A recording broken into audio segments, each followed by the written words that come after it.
Dan di antara tanda-tanda kekuasaannya, yang besar kata ganti Allah, ialah dia menciptakan untukmu istri dari jenismu sendiri, agar kamu cenderung dan merasa tentram kepadanya.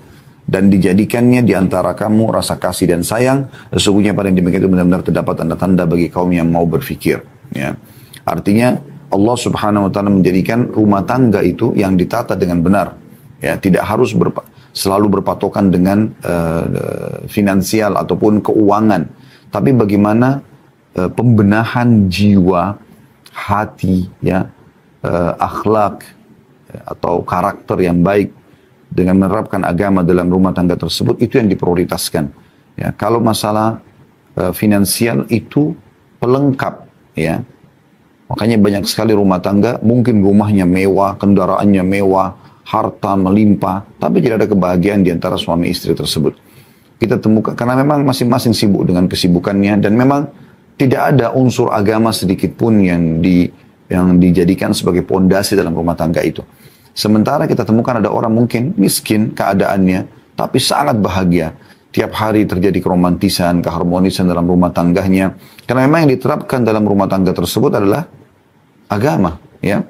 Tentu ada juga rumah tangga orang-orang miskin yang jauh dari agama, maka mereka jauh lebih terpuruk. Ya. Tetapi subhanallah, kalau orang menerapkan agama dalam rumah tangganya, maka betul-betul dia akan melihat bagaimana, ya, ketentraman, kecenderungan, kasih sayang yang Allah janjikan dalam surah Ar-Rum ayat 21 ini, benar-benar depan mata dia bisa melihatnya. Ya. Jadi walaupun sederhana rumahnya, sedikit hartanya, sederhana makanan yang bisa disiapkan oleh suami, ya, dari nafkah yang dia dapatkan, lalu istri mengelolanya dengan baik, maka sudah cukup memunculkan kebahagiaan yang luar biasa. Gitu. Saya beberapa kali masuk ke rumah orang yang sederhana sekali. Ya. Salah satu sahabat saya dulu di kota Madinah, semoga Allah rahmati, beliau sudah meninggal, namanya jauh lebih tua dari kami, ya. Masya Allah, setiap kami kalau lagi liburan, hari Kamis, hari Jumat di kampus, kadang-kadang kami main ke rumah beliau, karena sama-sama dari Sulawesi pada saat itu, ya. Dan Masya Allah, tabarakallah, makanannya yang dihidangkan sering itu saja, sup, ya, nasi putih, ayam goreng, sama sambal. Jarang sekali ada menu yang lain gitu.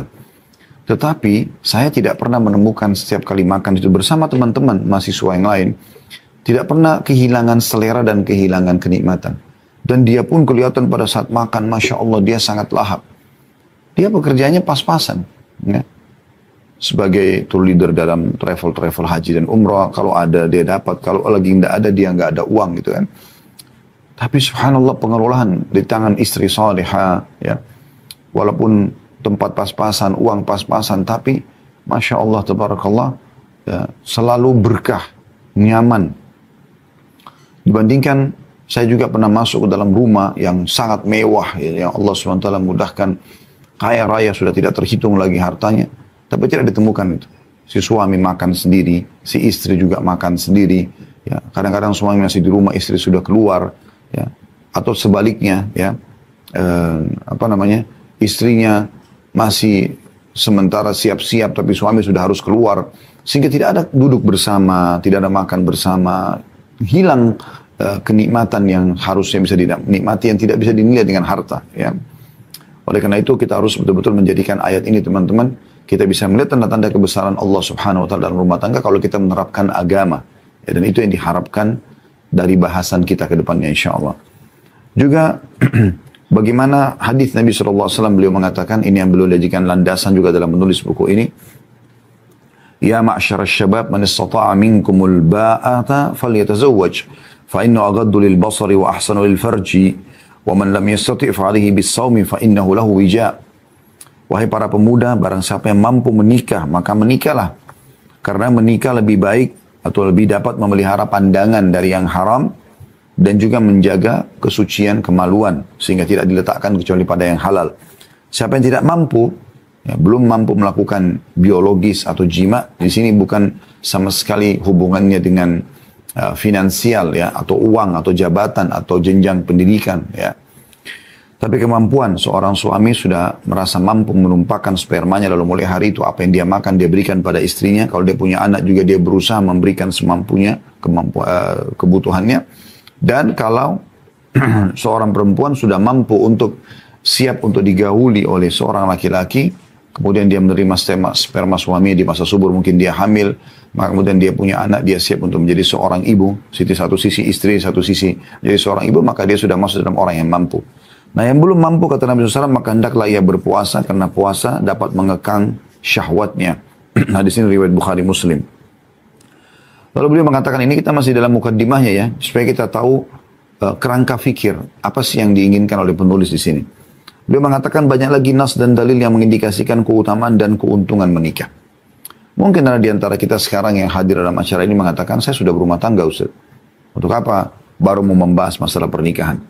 Saudaraku, kita akan terus tidak akan basi ya, tanda kutip, bahasan tentang agama, walaupun kita sudah melaluinya.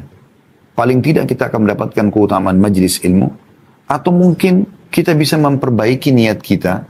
Kalau awalnya niat kita menikah itu hanya karena suka, hanya karena perintah orang tua, hanya karena faktor umur, sosial, dan seterusnya. Ya. Jadi kita bisa memperbaiki niat kita. Niatnya karena Allah dan Rasulnya yang memerintahkan. Sehingga setiap detik-detik masa rumah tangga kita bernilai pahala di sisi Allah Subhanahu wa Ta'ala. Dan ini yang banyak luput dari kaum muslimin.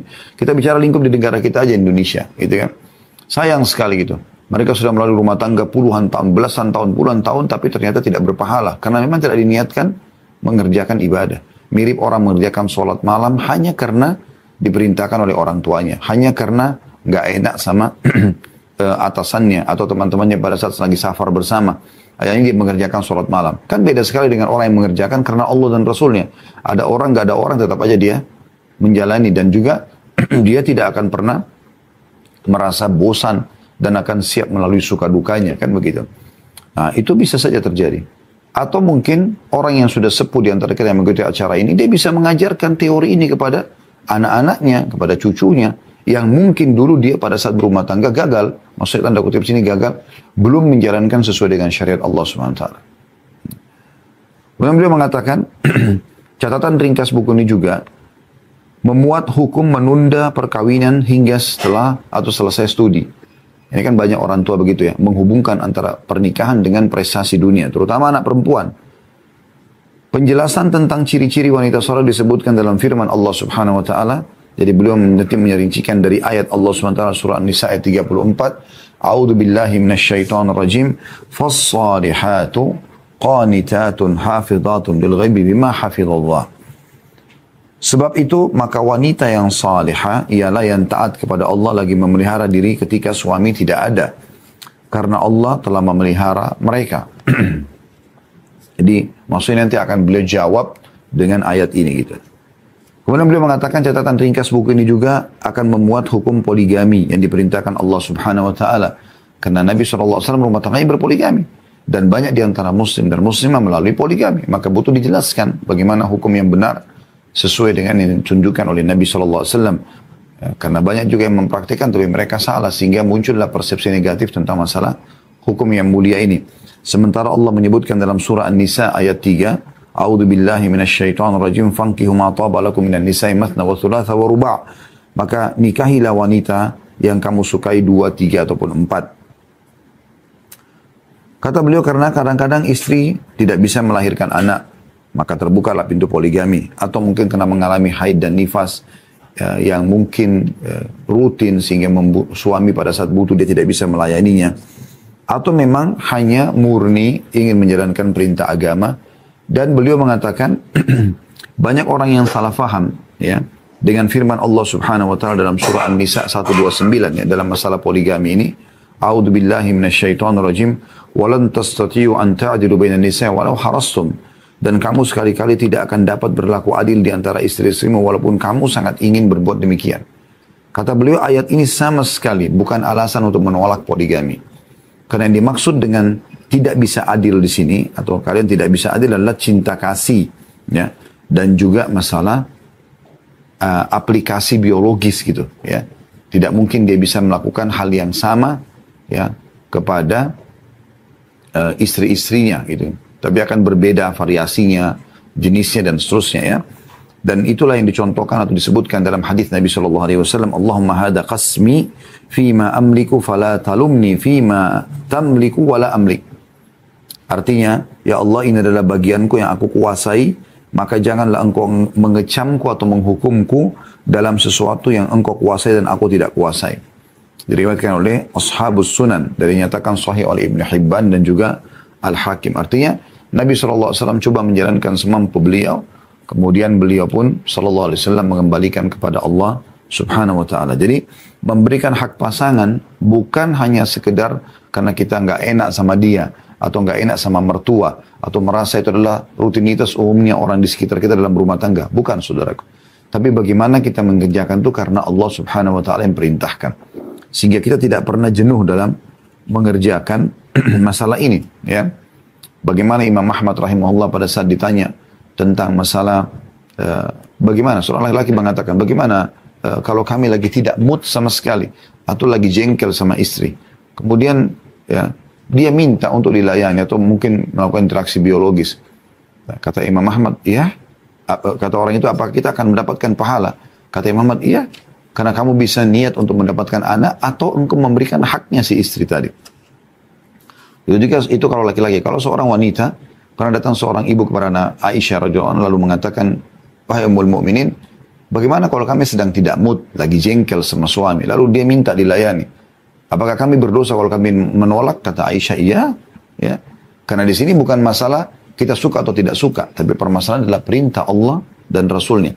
Maka kata Aisyah, walaupun seseorang di antara kalian sudah ada di atas tunggangannya, artinya sudah rapi dan akan pergi lalu suaminya panggil, maka hendaklah dia datang untuk melayaninya. Ya. Kemudian kata beliau, buku ini juga akan berisikan atau catatan ringkas penulis ini juga memuat hukum wajibnya berhijab bagi wanita muslimah di hadapan kaum lelaki yang bukan mahram demi menjaga dan memelihara mereka dari serigala berburu domba dari kalangan manusia. Selain yang terpenting di atas segala selain yang terpenting di atas segalanya demi mentaati Allah dan Rasulnya. Ya. Karena Islam mengharamkan wanita untuk berdandan di hadapan kaum laki-laki yang bukan mahram. Ya. Berbaur dengan mereka, menampakkan perhiasan, ya, dan seterusnya. Dan kata Nabi SAW, ma taraktu ba'di fitnatan adarra ala rijali minan nisa.